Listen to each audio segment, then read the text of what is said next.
Hey everyone, and welcome back. So New York City has finally reopened, and Capital One City Parks Foundation is holding its annual free outdoor music festival, SummerStage, with this year's theme being Rebirth and Resilience. The events showcase renowned artists along with rising stars with important ties to New York City. And joining us to tell us more, we welcome Capital One City Parks Foundation SummerStage Executive Artistic Director, Erika Elliot. Hello, Erika.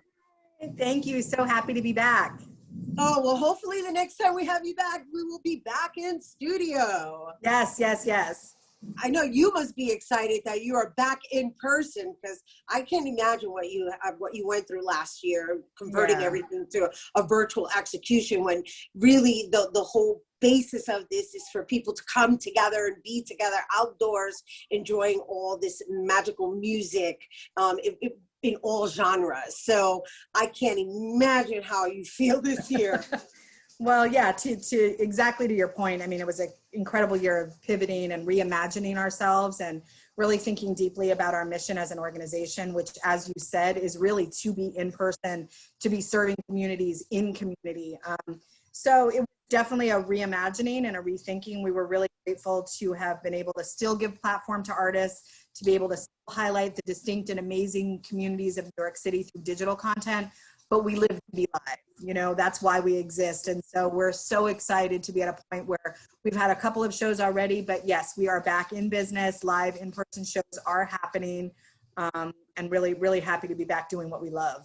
All right, so just to give everyone a heads up, right, SummerStage started in June, and here we are in July, but you have all the way until September to attend many and plenty of events with all different types of performances, as well as in different parks. So we're going to try and get through as many as we possibly can, and if we don't, you can just go visit their website. I'll be sure to share that with you later, but I do want to get into a little bit of the background of SummerStage, because Erika has served as the Executive Artistic Director for quite some time now, and I don't think that we've ever shared with our audience that this is a women-run festival, and I think it's important that we basically give them a little insight as to how this even happens. I mean, everybody goes, and yes, we're happy to be there and indulge in the music and be together, but you know, there's a lot of work that goes into this. So let's talk about those logistics a little bit. Yeah.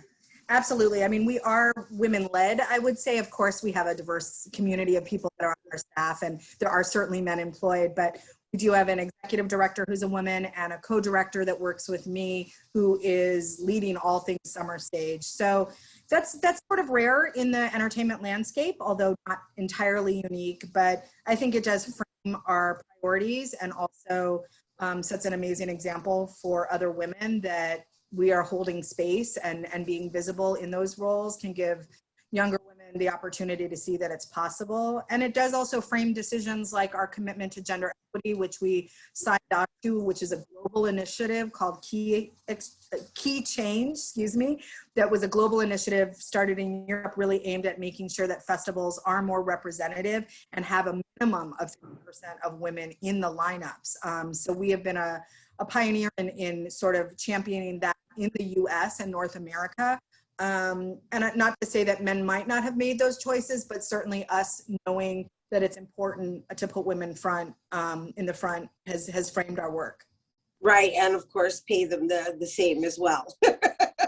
Yeah, I mean, it's all about equity, and also giving platform and just making visible women and showing that there's women in a variety of roles, from behind the scenes in terms of the work that we're doing. And of course, we have a head of marketing and many other really important roles that are women, but also, again, giving women the opportunity to be in the front too on the stage is key.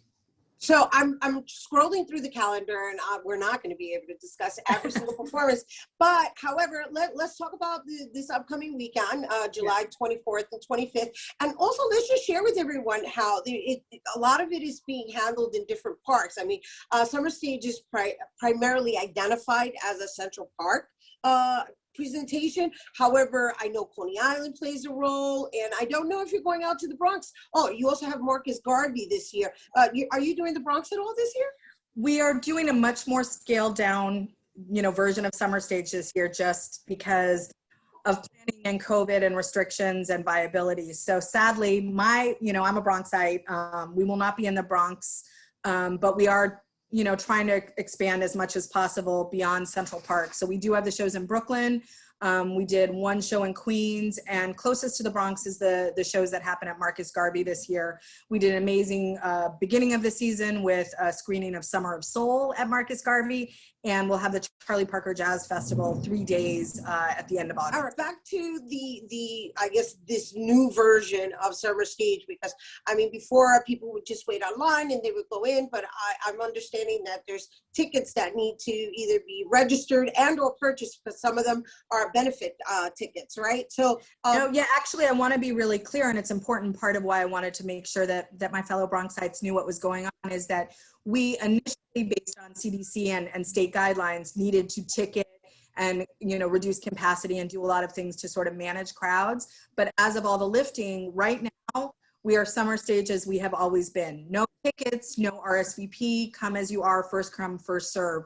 So although early messaging was that you needed to get tickets, as soon as the city lifted those restrictions and guidelines and made it so that we could just be open, we are now open. So this weekend and moving forward, unless something changes, just come, everyone's welcome, and no tickets needed. Oh, awesome. That's great, because it's listed a different way. So that's really wonderful news. Yeah. So people can just show up, all right? Yep. And guess what you're going to be showing up to? Erika's going to share with us. Yeah, we're really excited. We had a couple shows in June, but really we see this weekend as our opening weekend. And that is because we have Sun Ra Orchestra, who was the first band to ever play the festival, playing on Saturday. So we really thought it was an important moment to celebrate our sort of coming back to life, our return to live music, with the first band that ever played, the iconic Sun Ra Orchestra, on Saturday. And they've got a great support band in Sisters of the Nitty Gritty out of Chicago, an all-female jazz ensemble that are amazing. And we really couldn't have a season that didn't represent the really dynamic and vibrant dance community that our dance curator, Danny G, always is championing. And so the Sunday is Dance Is, and it is a multi-artist, multi-company music and dance celebration of all things dance, including some film. So anyone who's a fan of the genre or curious about the genre should come Sunday, including our personal favorites, Souls of Duendes. Right, I know. Sorry, I caught my tongue. It's all good. I got you. Yeah. We love them. We love them. And so just for clarity purposes, SummerStage is primarily happening in the evening, right? It starts at 5. It goes to about, 7? Yeah, typically shows are doors at 5. So get there early. We've got some great things. Rooftop Films is actually coordinating and curated a whole series of short films. So while you're waiting for the show to start, you can see some great short films. And then programs start sharply at 7. So don't be late, come early. And then again, in terms of venues, lots of stuff in Central Park, but don't forget a great host of events at Coney Island's Bandshell, also free, also no tickets. And then don't ever miss Charlie Parker Jazz Festival, because it's such a gem at the end of the summer. Awesome. And I wish we could have shared more, but basically you're going to just have to go visit the website, because there's lots going on. Erika, thanks for sharing at least this weekend with us. And you guys make sure you get out there and enjoy the outdoors while we still got it. And once again, this is the Capital One Cities Parks Foundation SummerStage, and that's currently taking place until September. So you have plenty of time to get out and enjoy. And if you're interested in more information, you can visit cityparksfoundation.org/SummerStage. All right, Bobby C's up next. Don't go anywhere.